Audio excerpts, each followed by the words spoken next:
요한복음 13장 34절과 35절 두 절입니다. 다 함께 읽겠습니다. 새 계명을 너희에게 주노니 서로 사랑하라. 내가 너희를 사랑한 것 같이 너희도 서로 사랑하라. 너희가 서로 사랑하면 이로써 모든 사람이 너희가 내 제자인 줄 알리라. 아멘. 기도합니다. 영광이 하나님, 사랑이 하나님, 이 시간 살아계신 주의 음성을 듣기를 원합니다. 주께서 우리 가운데 말씀하시고 하늘의 생명과 하늘의 영광으로 가득 우리를 붙들어 주시옵소서. 우리의 마음과 영이 하나님 앞에 깨어있게 하시고 하나님 말을 온전히 바라보는 주의 사람들 되게 하여 주시옵소서. 연약한 종을 십자가 뒤에 가려주시고 우리 주님만 말씀하시기를 간절히 원하오며 우리 주님 예수님 이름으로 기도드렸습니다. 아멘. 데이빗 시멘즈의 어린아이의 일을 버리라 라는 책에 표지가 오랫동안 인상적이었던 기억이 있습니다. 이 책의 표지에는 멋진 슈트를 입고 넥타이를 맨 신사가 등장을 합니다. 그런데 그 멋진 신사가 붕붕 아이들 자동차 장난감 자동차에 앉아 있고 그 입에는 아이들이 물고 있는 공갈 젖꼭지를 물고 있는 모습을 보게 됩니다. 겉모습은 분명히 멋진 성인이고 어른인데 그가 하는 짓은 어린아이 같은, 다시 말해서 그의 내면은 어린아이인 모습을 해서 어른아이, 성인아이의 모습을 그려주고 있습니다. 저 여러분은 성숙한 어른이 되었나요? 아니면 아직 미성숙한 어린아이인가요? 우리는 겉은 어른이 되었는데 우리의 내면은 여전히 자라지 못한 어린아이를 갖고 있는 어른아이, 성인아이의 모습으로 여전히 살아가고 있지는 않는지요. 오늘 우리가 함께 나누려고 하는 이야기는 정서적으로 건강한 사람 여섯 번째 이야기입니다. 정서적으로 건강한 사람은 성숙한 어른의 사랑을 할 줄 아는 사람입니다. 사랑하는 데 있어서 자라가는 사람, 시간의 흐름과 세월의 흐름과 함께 이 사랑에서 어른이 되어져 있는 어른스러운 제대로 된 사랑을 할 줄 아는 사람, 그가 바로 건강한 사람입니다. 사람들은 자기 자신이 사랑은 잘할 수 있다고 생각합니다. 그리고 또 사랑을 잘한다고 많은 사람들이 생각을 합니다. 그러나 실은 사람들이 가장 할 줄 모르고 가장 못하는 것이 무엇이냐 물으면 그것이 사랑인 것을 종종 만나게 됩니다.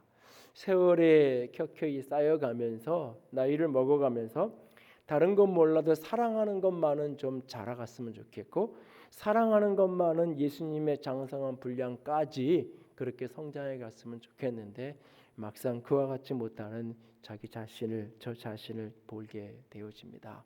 여러분은 어떤가요? 사랑하는 데 있어서 과거보다 5년, 10년 전보다 그만큼 오늘 잘하고 성장해 계신가요? 이것이 쉽지 않고 잘 안 되기 때문에 우리는 끊임없이 사랑하는 것을 배워야 되고 사랑하는 것을 연습하고 훈련하며 사랑에 있어서 우리가 자라가는 자가 되도록 힘써야 할 것입니다. 성숙한 어른의 사랑, 제대로 사랑하는 사람의 대표적인 모델, 최고의 모델을 꼽으라 하면 그는 바로 예수 그리스도 그분일 것입니다. 예수님은 오늘 제자들을 떠나시는 그 밤에 제자들에게 새로운 계명, 새로운 명령을 하나 주십니다. 그 말씀은 너희들이 서로 사랑해라 하는 말씀입니다. 그런데 사실 이 장면은 지금 예수님이 제자들을 처음 만난 장면이 아닙니다. 아이들이 학교를 처음 가서 신학기에 막 시작을 해서 이제 가서 친구들을 잘 사귀고 친구들하고 잘 지내야 돼 이런 이야기를 하는 장면이 아닙니다. 예수님과 제자들은 3년여를 함께 살았습니다. 그냥 일주일에 한 번씩 만나서 서너 시간 말씀을 나누고 훈련을 하는 게 아니라 1년 365일로 3년 동안 그렇게 같이 먹고 같이 자며 같이 살았어요. 남들이 보면 참 저 사람들 사이 좋아.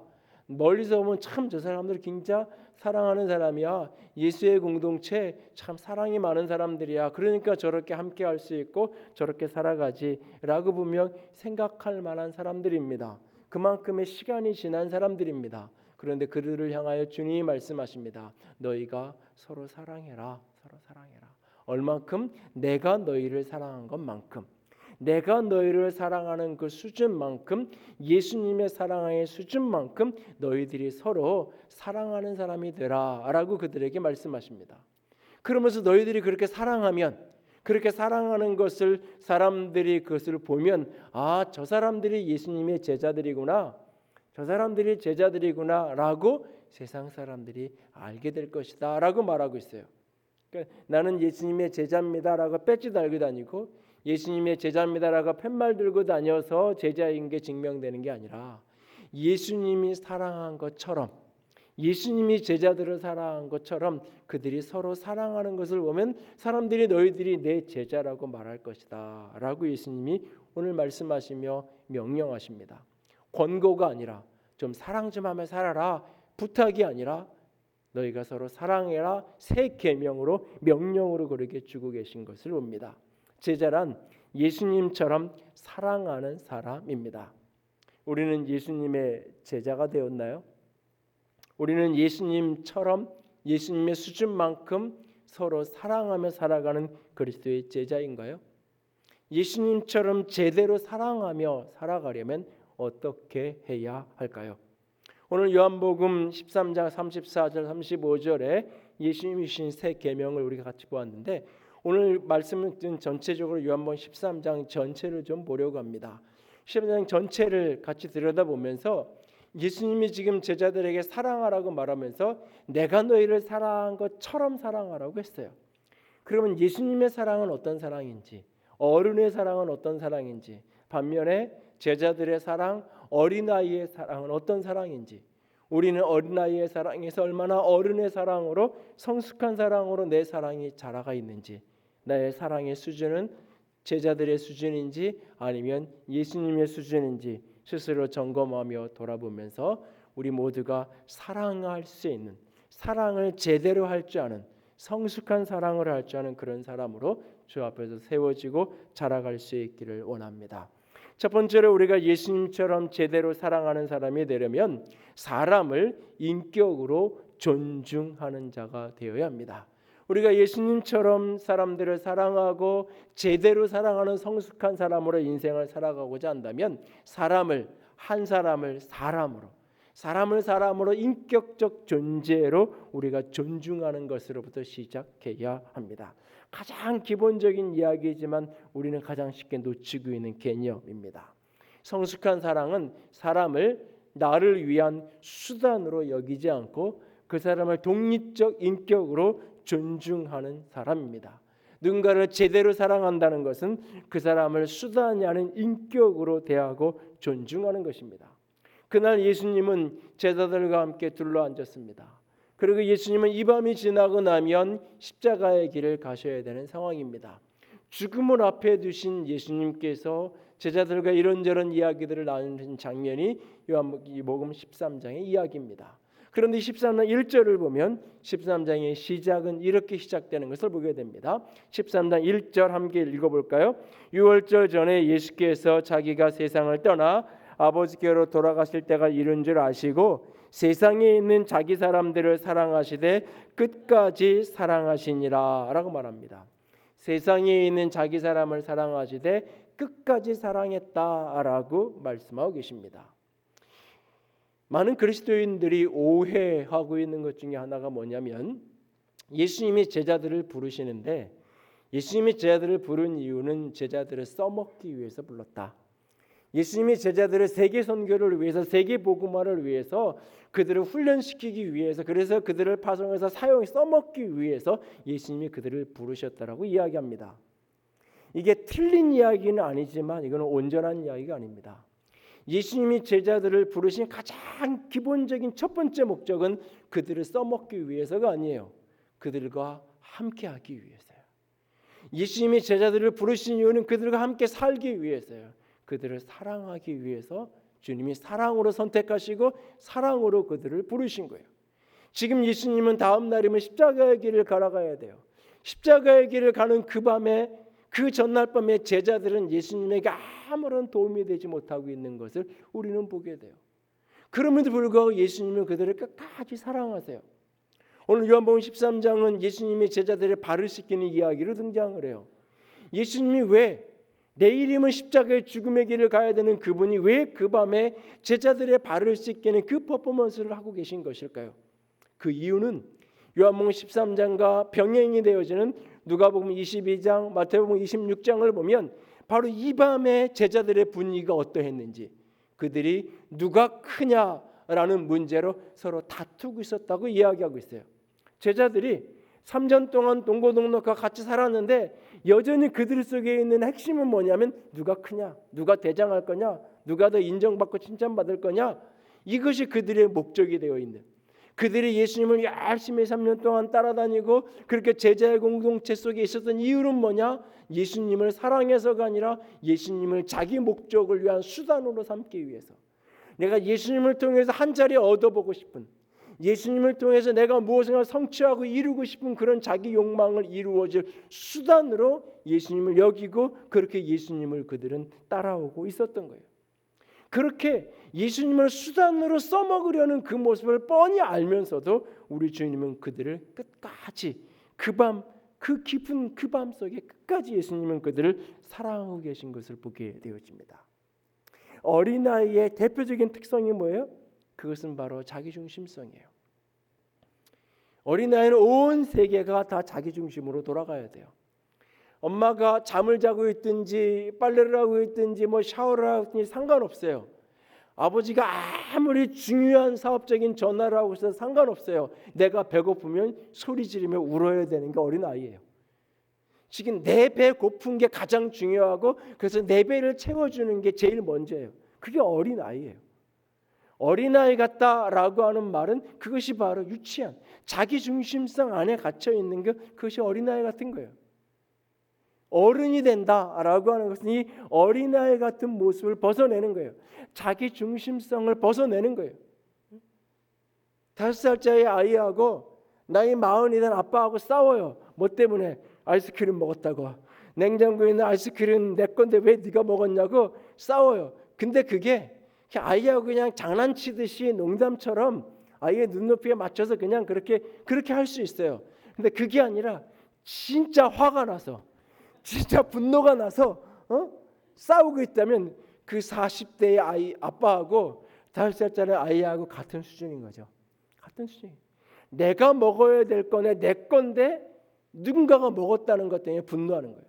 어른이 되면 내가 먹고 싶지만 내 아이가 먹고 싶다고 하니까 내가 그것을 포기할 수도 있고, 내가 먹고 싶지만 아빠가 먹고 싶다고 하고 아빠 거라고 하니까 그것을 절제하고 참을 수도 있고, 그것이 어른이 되어가는 거예요. 어린아이의 가장 핵심 정체성은 자기중심성이에요. 자기 원하는 대로 자기 마음대로 살아가는 거예요. 그래서 누군가는 이 어른이 되는 이 전환을, 자기중심성의 중심이 바뀌는 이 전환을 코페르니쿠스적인 전환이라고 표현을 해요. 온 세계가 지구를 중심으로 온 태양이 돌아간다고 이해하던 시대 속에 아니다, 그게 아니다. 지구가 태양을 중심으로 돌고 있는 것이다. 이 주장을 하나를 받아들이는데 400년 이상이 걸리잖아요. 코페르니쿠스가 이 이야기를 하고 400년 이상을 지나서 1920년대에 이르러서야 로마 가톨릭 교회가 지구가 자전하는 게, 공전하는 게 맞다, 지구가 태양을 중심으로 도는 게 맞다, 이걸 공식적으로 인정하고 받아들인 게 그 주장이 나오고 400년이 지나서요. 그만큼 충격적인, 그리고 그만큼 사실 이 사고를 전환하는 게 어려운 거예요. 끊임없이 우리는 어린아이의 틀을 안고 살아가는데 자기중심성, 모든 세계가 나를 중심으로 돌아가기 원하는 거예요. 인간관계도 나에게 필요한 사람, 도움이 되는 사람, 나에게 이익이 되는 사람, 나를 위한 수단으로 모든 사람을 배치하는 거예요. 세상의 모든 경영학 이론은 그렇게 인간관계를 그렇게 표현하잖아요. 모든 인간관계의 처세를 이야기하는 핵심은 뭐예요? 나에게 필요한 사람은 잘라내고 나에게 필요한 사람만을 주변에 세팅을 하는 거잖아요. 그것이 어찌 보면 어린아이 수준의 사랑을 이야기하는 거예요. 어른이 된다는 것은 사람을 그 존재로, 그 인격으로 그렇게 대하는 거예요. 그 사람의 존재로 그를 가치를 인정하고 한 온전한 사람으로 그를 대하는 거예요. 그가 부자이든 가난하든 어른이든 아이든 그의 어떠함에 상관없이. 여러분은 사람을 어떻게 대하고 있나요? 회사에서 내가 직장에서 직원들을 대할 때 나는 한 사람 한 사람 얼마든지 바꿔치기 할 수 있는, 얼마든지 그만두게 하고 새로운 사람 뽑으면 되는 그런 부속품처럼 사람들을 대하고 있나요? 그렇지 않은 거예요. 여러분들이 특별히 권력자들, 정치인들을 놓고 이런저런 이야기를 할 때 그 한 사람 한 사람을 진짜 사람으로 여기고 있냐고요. 누구는 이래서 좋아, 이래서 나빠라고 이야기할 때 그 사람을 진짜 내가 한 사람으로 인정하고, 그런데 이런 거는 나는 반대해, 이런 건 나는 맞지 않아, 나는 이것을 동의할 수 없어 라고 표현을 하는지, 진짜 권력자들을 하나의 부속품처럼 여기고 있지 않는지, 배우자나 자녀들을 그들의 자율성, 자유꿈, 자기 결정권 이런 것은 아무것도 소용없고 다 엄마가 원하는 대로, 아빠가 디자인한 대로 인생을 살아야 되는 아이들로 마음대로 통제하고 마음대로 지배하려고 하며 살아가고 있지 않나요? 그 아이를 충분히 나는 존중하고 있나요? 그리스도인들이 하는 대표적인 실수 가운데 하나가, 교회에 전도하기 위해서 어떤 행사에 초청해서 데려오기 위해서 가서 이야기도 들어주고 그 사람에게 선물도 주고 도움도 주고 관계를 맺어요. 그런데 그 초청하는 날이 있고 행사하는 날이 있는데 못 오겠다 그래요. 못 오는지 안 오는지 모르겠다 하여튼간은 그렇게 표현을 해요. 그러고 나면 그 다음에 어떻게 대하시나요? 그래? 그러면 끝. 여태까지 이야기를 들어줬던 것도, 여태까지 그 사람을 도와줬던 것도, 내가 섬긴 것도, 모든 것도 저 사람을 데리고 오려는 목적이 있었던 거예요. 그냥 그 사람을 존중하세요. 그 사람에게 지금 도움이 필요하니까 내가 돕는 게 아니라, 그 연장선상에서 그 사람에게 가장 필요한 게 예수 그리스도의 복음이고 그 사람이 가장 절실하는 게 십자가의 복음이기 때문에 전한 것이 아니라, 나도 전도한 사람 해야 되고 나도 그래프에 명단 하나 올려야 되고 내 수단으로. 그래서 그 거절당했을 때 그 이후에 어떻게 하는 걸 보고 그 사람은 알아요. 아, 저분이 진짜 나를 사랑하는 사람이구나. 샘터나 이런 것도 마찬가지예요. 샘터장을 같은 샘터 할 때 막 돌보다가 샘터에 떨어지고 나서 어떻게 하는지, 같이 책임 없는 상태에 되었음에도 불구하고 예전같이 매주는 아니어도 때에 따라서 돌봐주고 연락해주고 때로는 관심 갖고 물어봐 주는지, 진짜 저 사람이 자기 책임 때문에 어쩔 수 없이 저 일을 한 건지, 진짜 나를 사랑해서 인격으로 존중하면서 그런 건지를 사실 아는 거예요.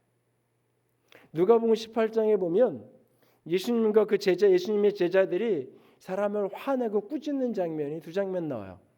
하나는 어린 아이들을 예수님이 이렇게 만져주심을 바라고 데리고 온 사람들을 보면서 제자들이 꾸짖고, 또 하나는 여리고를 가는 길목에서 다른 복음서에 보면 바디메오일 텐데 그 맹인이 예수님을 향해서 불쌍히 여겨달라고 소리치는 장면을 보면서 그 맹인을 향해서 잠잠하라, 조용하라고 꾸짖는 장면이 등장을 해요. 같은 누가복음 18장에.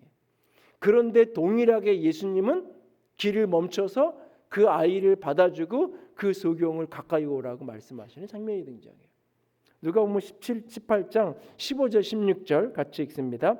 사람들이 예수께서 만져주심을 바라고 자기 어린 아기를 데리고 오매 제자들이 보고 꾸짖거늘 예수께서 그 어린 아이들을 불러 가까이 이르시되. 누가복음 18장 39절 40절도 읽습니다. 앞서가는 자들이 그를 꾸짖어 잠잠하라 하되 그래서 머물러 서서 명하여 데려오라 하셨더니 그가 가까이 오매 물어 이르시되. 사람들은, 제자들은 왜 그 어린아이를 데리고 온 사람들을 꾸짖었을까요? 사람들은 왜 길에서 지금 안 맛보는 그 구걸하던 맹인이라고 표현하고 있어요. 구걸하던, 그냥 단순한 시각장애인이 아니라 구걸하며 살아가던 그 사람의 소리치는 걸 보고 왜 잠잠하라고 꾸짖었을까요? 도움이 안 되니까, 별 필요가 없으니까. 지금 같은 상황에 아이들 데리고 와가지고 어떻게 예수님이 좀 한번 기도해 주시고 만져달라고 이야기하는 것, 우리 모임에 도움이 안 되니까. 지금 예루살렘을 향해 가시는 그 여정 속에서 여리고를 지나 저 예루살렘으로 가야 되는 예수님, 이 지금 스케줄대로 가야 되는데 가던 길을 갑자기 멈추고 이 맹인을 만나야 되는 이 불편한 일, 스케줄이 깨져야 되는 그 일, 불편한 일, 거추장스러운 일, 왜 이런 일을 만드냐고 좀 조용히 하라고 꾸짖는 거예요. 그런데 예수님은 사람을 인격으로 한 존재로 대하시는 예수님은 길을 멈추고 그 아이들을 데리고 오라고 말하죠. 요즘에는 아이들이 가정마다 중요하지만 2000년 전의 아이들은 요즘의 아이들 같은 인권이 아니에요. 종이나 노예나 마찬가지 수준이에요. 그런데 예수님이 그 아이들을 데리고 오라 그래서 품에 안으시고 예수님이 기도하시죠. 그리고 그 구걸하던 맹인을 데리고 오라 그래서 예수님이 그 눈을 뜨게 하시잖아요. 예수님은 사람들은 필요를 따라서 수단을 따라서 사람을 대하지만 예수님은 그게 아닌 거예요. 지난 3월 6일 독일의 앙겔라 메르켈 총리가 코로나19와 관련된 긴급 담화문을 발표하는데 저는 그 담화문을 전문을 구해서 읽으면서 참 많은 감동을 받았어요. 그냥 이렇게 일반적인 나라가 어려우니까 국가 수반이 담화문 하나 내는 거지만 그게 은혜고 감동이더라고요. 이런 대목이 있어요. 지금 현재도 코로나 바이러스에 의해 매우 심각한 증상을 앓고 있는 환자들이 병원으로 실려오고 있습니다. 이것은 단순히 통계적인 숫자가 아니라 우리의 아버지, 할아버지, 어머니, 할머니, 연인 바로 사람입니다. 우리는 모든 생명이 소중하고 중요한 사회에서 살고 있습니다. 한 사람 한 사람이 오늘날 확진자, 감염자 오늘도 몇 명 나왔대 우리는 숫자로만 몇 번 광명 몇 번 안양 몇 번 이 숫자로만 모든 것을 해석하고 바라보는 시대 속에서 오늘 우리는 한 사람 한 사람을 얼마나 존중하게 여기는지 특별히 이번 한 주간 동안 요양병원이나 이 정신과 병동이나 이런 어떤 집단 생활하는 시설들에서 집단 감염들이 되는 일들이 벌어지는데 사람들이 그런 보도를 보면서도 정직하게 들여다보세요. 여러분 동네의 어느 카페에서 집단 감염이 생겨서 문제가 생겼대 이런 소식을 들을 때보다 시설에 우리가 충격이 훨씬 적어요. 사람들의 정서를 보면 나이 드신 어른들 요양병원 어차피 돌아가시 정신과 병동에서 수년째 이미 폐쇄병동에 살던 사람들 우리는 그들을 진정 사람으로 진정 가치로운 한 인격으로 존중히 여기고 있는지 코로나19가 길어지는 이 시대 속에서 우리는 다시 한번 우리는 가슴으로 되돌아봐야 돼요. 우리는 사람들 한 사람 한 사람을 얼마나 귀하고 존중하게 여기는지 그 사람이 어떤 가치가 있든지 어떤 병이 걸렸고 어떤 모양이든 상관없이 우리는 한 사람으로 한 존재로 귀하게 존중하면서 우리가 살아가고 있는지 어른의 사랑을 한다는 것 어른스러운 제대로 된 사랑을 한다는 것 그것은 사람을 내 필요를 위한 수단으로 그래서 내 필요한 사람 도움이 되는 사람만 찾아가는 것이 아니라 어떤 사람이든지 그를 한 사람의 인격으로 존중하는 한 사람의 인격으로 존중하면서 같이 살아가는 것 그것이 바로 어른의 사랑이에요. 두 번째로 예수님처럼 제대로 사랑한다는 것은 사람들과 갈등하지만 함께하는 거예요. 사람들 사이에서 갈등하고 갈등을 경험하지만 그럼에도 불구하고 함께 살아가는 사람 그가 바로 예수님처럼 제대로 사랑하는 사람이에요. 여러분 다른 사람이라는 표현을 우리가 쓰잖아요. 다른 사람 나 아닌 모든 사람은 다 다른 사람이에요. 다른 사람이기에 그 속에서 갈등은 필연적이에요. 필연적이에요. 어른이 된다는 것은 그 필연적인 갈등을 인정하는 거예요. 그것을 무시하고 외면하는 거 덮어놓는 것이 아니라 그것을 인정하고 그것을 풀어가는 거예요. 다름에도 불구하고 함께 할 수 있고 다름에도 불구하고 함께 살아가는 것 그것이 바로 어른의 사랑이에요. 여러분 나 아닌 모든 사람은 달라요. 그래서 우리가 다른 사람이라고 그렇게 부르는 거예요. 아니요 목사님 저 사람은 나랑 다르지 않아요. 나랑 너무 잘 맞아요. 아직 그 사람을 모르는 거예요. 아직 잘 모르는 거예요. 여러분 너무 잘 맞아서 이 사람하고 살면 평생 내가 해피한 일만 가득할 것 같아서 결혼했잖아요. 그게 아닌가요? 진짜 잘 맞는 사람인 것 같고 잘 맞을 줄 알았어요. 살아보니 평생 안 맞잖아요. 평생 달라서 갈등하는 것들이 있어요. 어른은 그 다른 것을 자연스럽게 받아 다른 게 정상이에요.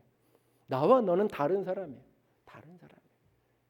그런데 같이 풀어가는 거예요. 갈등을 풀어가는 거예요. 그러면서 함께 살아가는 거예요. 그게 어른이에요. 어린아이는 그게 안 되는 거예요. 그게 안 돼요.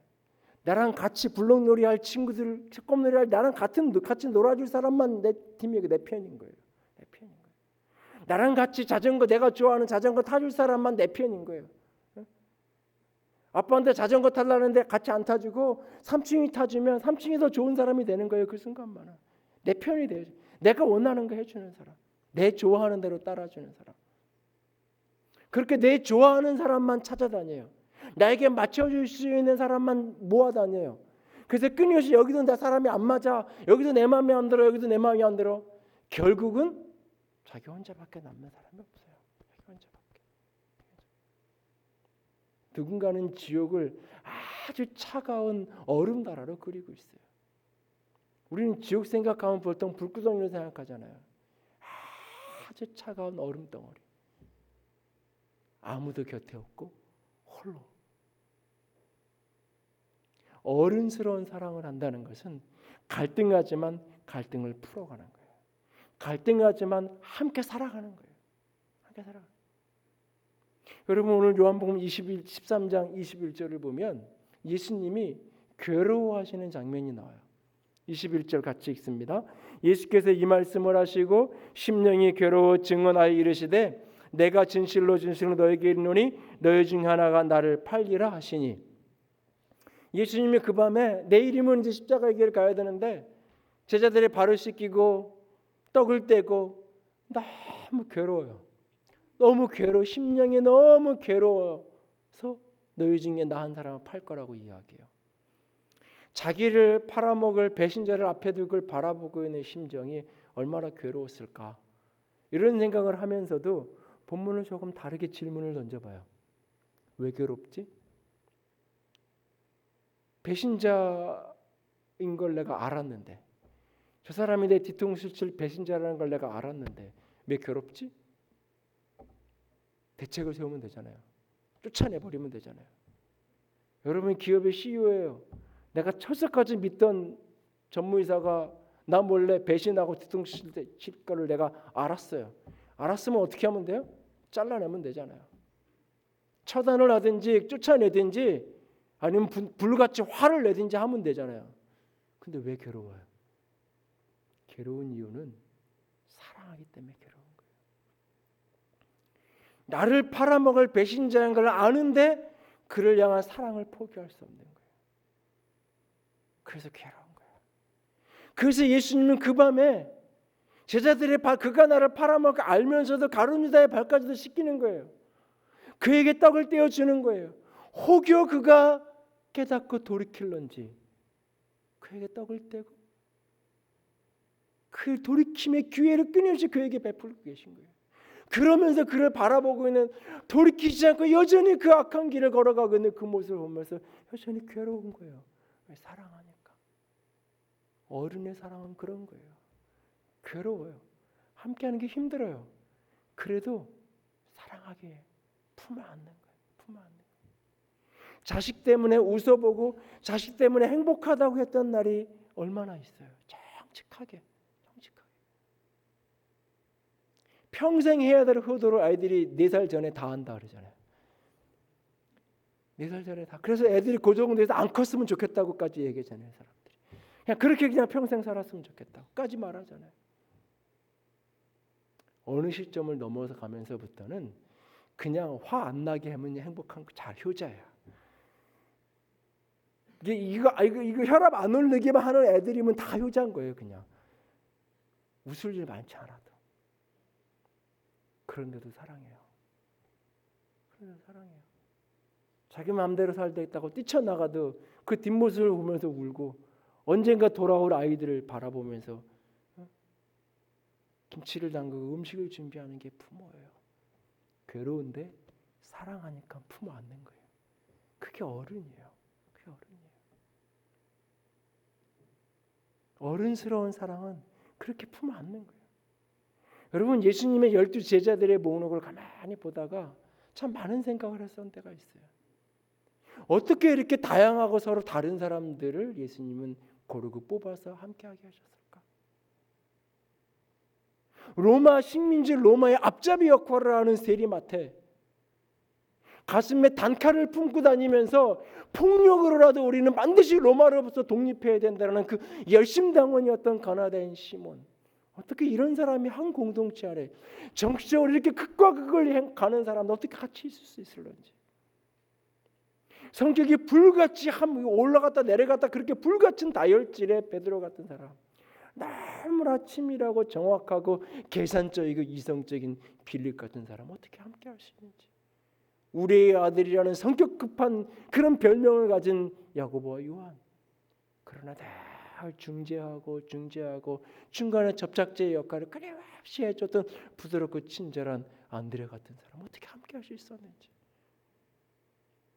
그 밤에도 예수님의 품 안에 안겨 사랑을 고백하던 그 제자 요한, 그런 사람이 있는가 하면 예수를 팔아먹겠다고 그 어두움을 향해서 나가는 가룟 유다까지 어떻게 이렇게 가지각색으로 다를 수 있었는지. 달라요. 그런데 함께 할 수 있는 게 제자의 공동체인 거예요. 그것이 그리스도인의 성숙한 사랑인 거예요. 그래서 교회는 동호회가 아닌 거예요.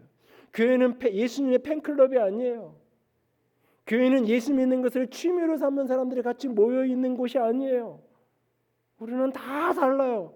다른데 서로를 끌어안고 함께 사랑하는 것, 그것이 교회고 그리스도의 공동체인 거예요. 2016년 개봉했던 초등학교 4학년 아이들의 친구 관계를 다루던 우리들이라는 영화가 있어요. 세 둘밖에 없이 너무너무나 좋아하던 선과 지우, 너무너무나 좋아하고 같이 놀던 아이 사이에 갈등이 생기기 시작해요. 이런저런 감정의 골이 생기면서 왕따를 하고 험담을 하고 싸우고 이런 일들이 벌어져요. 이런 두 아이의 관계에 극적인 전환점을 가져온 한 장면이 영화 속에 등장해요.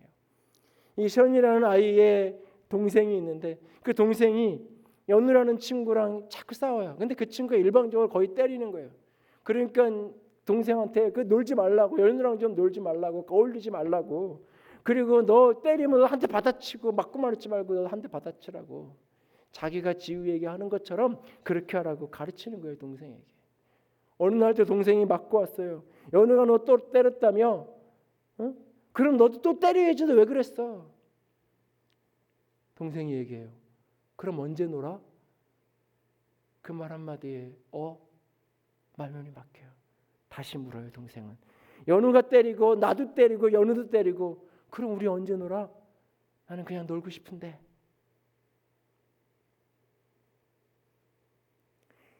여러분, 우리가 삶을 살아가면서 달라요. 갈등해요. 근데 우리가 함께 살아가야 돼. 함께 어울려 걸어가야 되는, 함께 살아가야 되는 공동체. 그래서 내가 받은 만큼 갚아주겠다고요? 그거 언제 사랑할 건데요? 언제 함께 어울려 우리가 걸어갈 건데요? 어느 날 그렇게 싸우던 이 아이가 동생의 말 속에서 깨달아요. 생각의 전환을 가져요. 그리고 어느 날 어려움에 처한 지우를 가서 도와주고 그 아이의 편을 들어줘요. 그러면서 영화의 마지막 장면은 두 아이가 뻘쭘하게 그렇게 두 아이가 같이 나란히 서 있는 그 장면으로 영화가 끝나는 것을 보게 돼요. 멋쩍은 듯 그렇게 서로를 바라보고 있는 아이들. 다르기 때문에 갈등하고 우리는 싸워요. 그래도 우리는 함께 살아가야 되는 게 우리는 공동체고 우리들 아닌가요? 지난 몇 년간 한국 사회는 정치 사회적인 갈등이 최고조로 발전해 가고 있어요. 오늘 그 와중에 한복판에 우리는 서 있어요. 정치적인 좌우 진영의 대립부터 시작해서 세대 간의 갈등, 남녀 사이의 젠더 정체성에 대한 갈등, 거기에다가 최근에는 이제 이 건물주와 세입자 사이의 갈등까지 온갖 갈등들이 확대 재생산되고 증폭되어지면서 교회도 예외가 아닌 홍역을 치르는 그게 되는 그런 모습을 봐요.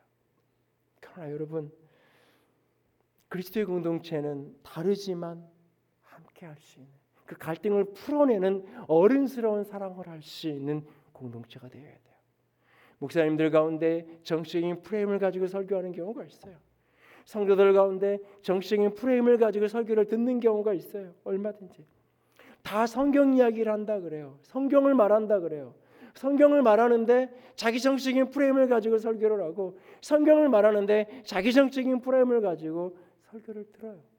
다 성경에서 나온 거라고 이야기하는 이 성경이 이데올로기화 되었기 때문에 잘 바뀌지 않아요. 그래도 적어도 내 형제가 하는 이야기에 대해서 저게 왜 저런 이야기를 하고 어떤 문맥과 어떤 논리 속에서 저런 말이 나왔는지 적어도 형제의 이야기라면 그 사람이 읽는 신문, 그 사람이 읽는 뉴스를 한 번이라도 들어보기라도 하고 살펴보기라도 하고 이런 논리에서 이런 생각 속에서 저런 주장을 하는 거구나. 그래도 한 번쯤은 들어볼 수 있어야 돼요. 그리고 그럼에도 불구하고 우리가 세상 속에서 사회 속에서 시민사회의 한 시민으로 살아가면서 나는 야당 편일 수도 있고 여당 편일 수도 있고 각각 자기 위치와 정체성과 생각에 따라서 각각 다를 수 있어요. 그러나 우리가 함께 예배에 모였을 때 우리는 함께 그리스도의 공동체 안에서 함께 성체 안에 떡을 뗄 수 있고 함께 예배할 수 있는 사람들이에요. 그게 어른인 거예요. 그게 어른인 거예요. 저 사람은 나랑 정치적인 성향이 다르니까 저런 사람이 다니는 교회 나는 다닐 수 없어. 당신은 그런 정치성을 성향을 가졌으니까 우리 교회는 나면 안 돼. 이미 교회의 길을 포기하는 거예요. 이미 그리스도인의 정체성을 스스로 부정하는 거예요. 그것은. 다르지만 틀리지만 그리스도의 십자가의 보혈 안에서 함께 할 수 있는 게 그리스도의 공동체예요. 예수님이 오늘 우리에게 부탁하세요. 너희가 서로 사랑하라고. 어떻게 내가 너를 사랑한 것처럼. 로마의 앞잡이 역할을 하던 세리도 내 제자였고 로마에게 저항하기 위해서 그 단도를 품고 살아가던 그도 내 제자고 혈기 부릴 줄 아는 혈기 하나 다스리를 못하는 저 사람도 내 제자고 오늘도 늘 중재자 역할을 충실히 하는 이 사람도 내 제자고 너희들이 서로 내가 그렇게 사랑한 것처럼 사랑하라고 그러면 세상이 너희가 내 제자인 것을 알게 될 것이라고 말합니다. 저와 여러분이 한 사람 한 사람을 인격으로 존중할 수 있기를 원합니다.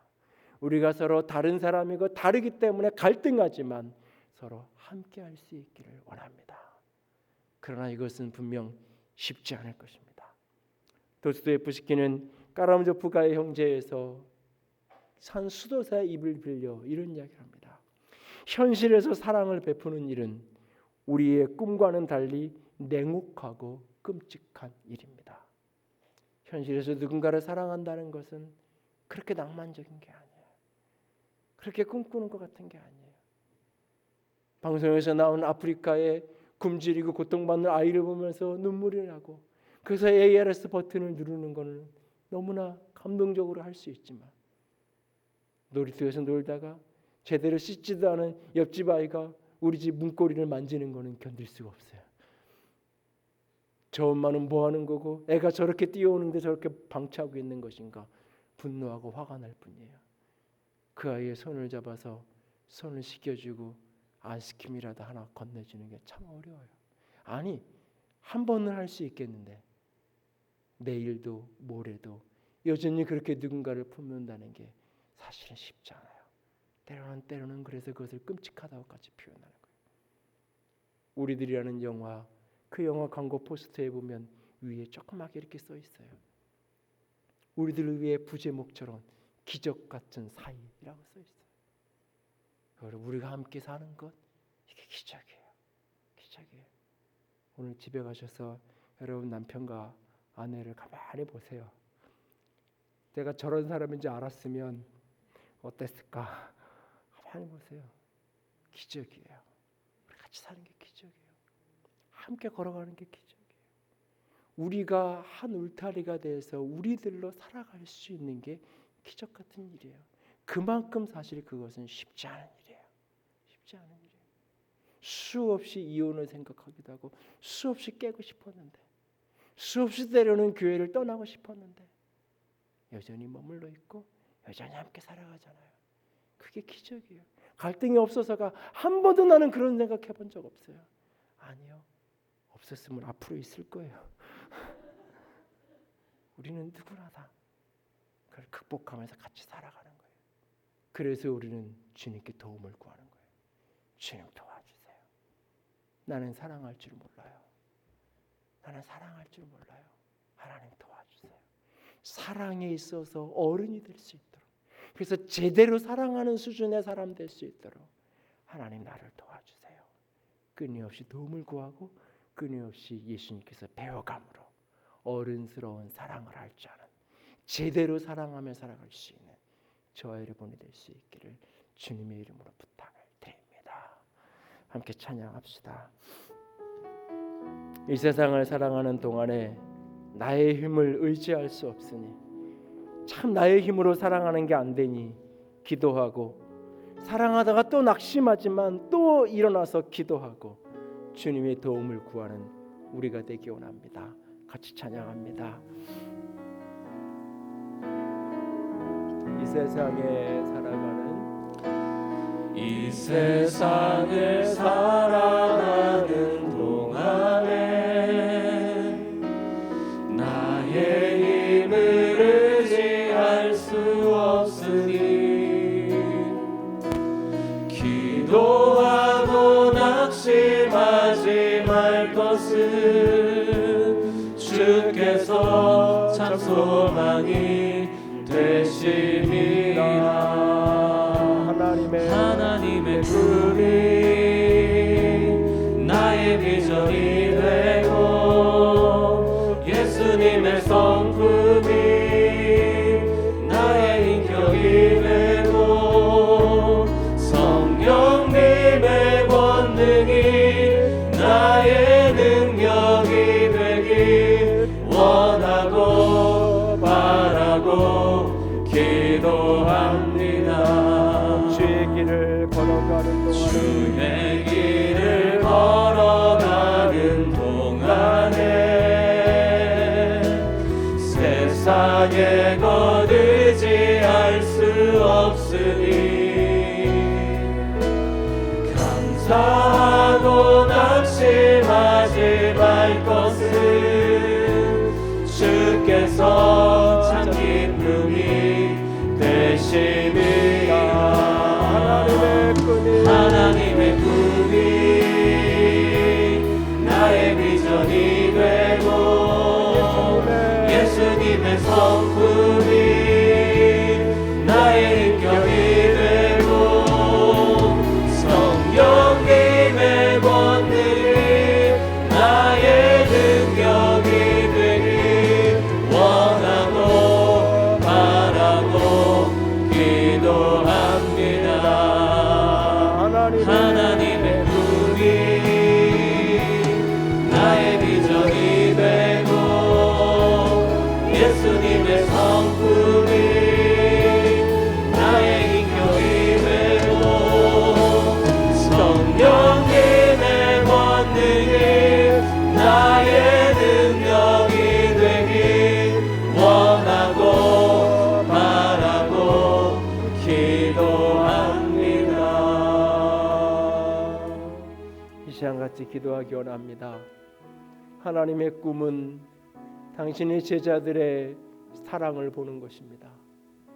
예수님의 성품은 한 사람 한 사람을 인격으로 존중하며 사랑하는 것입니다. 성령님의 권능은 나와 다르지만 그래서 갈등하지만 함께 살아가게 하는, 사랑하게 하는 사랑의 영이 성령의 권능입니다. 주님, 사랑의 영을 더하여 주시옵소서. 사랑하게 하는 하나님의 꿈이 나의 비전이 되게 하여 주시옵소서. 사랑하는 예수님의 성품이 나의 인격이 되게 하여 주시옵소서. 같이 기도합니다. 사랑의 하나님, 영광의 하나님, 주의 은혜를 구합니다. 아버지, 하나님의 꿈이 아버지, 나의 비전이 되고 아버지, 예수님의 성품이 아버지, 나의 인격이 되고 예수님처럼 성령님의 권능이 나의 능력이 되길 원하고 바라고 기도합니다. 하나님의 꿈이 나의 비전이 되고 예수